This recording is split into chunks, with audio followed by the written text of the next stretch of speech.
The four biggest mass murderers of the 20th century were Hitler, Stalin, Mao Zedong, and Pol Pot.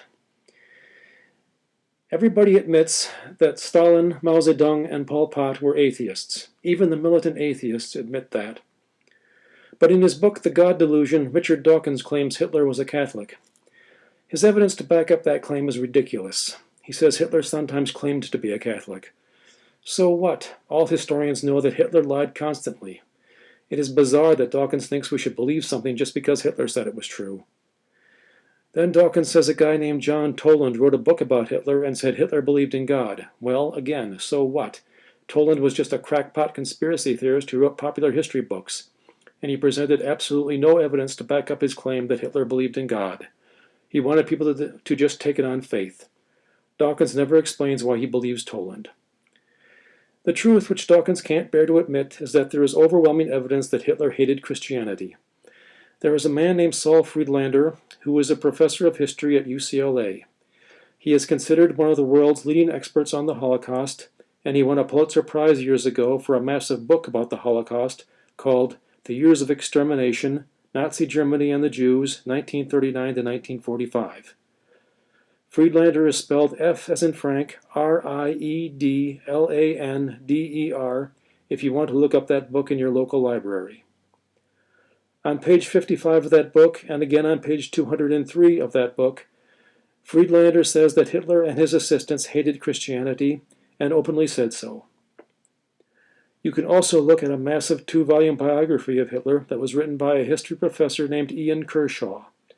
Kershaw is spelled Kershaw, in case you want to look up his books in your local library. Kershaw makes it clear that Hitler had no religious life whatever in adulthood. If he had had any, Kershaw surely would have mentioned it, since he discusses Hitler's life in great detail. Of course, the militant atheists themselves, indirectly, have proven that Hitler was not religious, because they never present any evidence that he went to church in adulthood, or went to confession, or prayed, or read the Bible.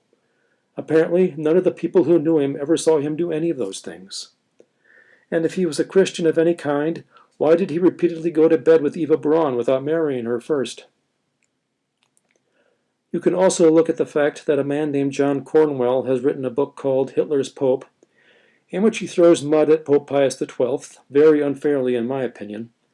But even Cornwell admits, on page 116 of that book, that the Vatican's official newspaper said in 1930 that Catholics were not allowed to belong to the Nazi Party. Then on pages 126 and 127 of that book, Cornwell admits that the German Catholic bishops in 1932 repeated that Catholics were not allowed to belong to the Nazi Party. If Hitler was a Catholic, why did he not quit the Nazi Party when the Pope and the bishops condemned it? The answer is obvious. Hitler was not a Catholic, and he did not care what the Pope and the bishops said. But Dawkins can't bear to face that fact. You can also go to Wikipedia and read the article about Pope Pius XI and see that in 1937 he issued a pastoral letter called Mit benender Sorge, in which he denounced the Nazi Party. But Dawkins doesn't want to talk about that either.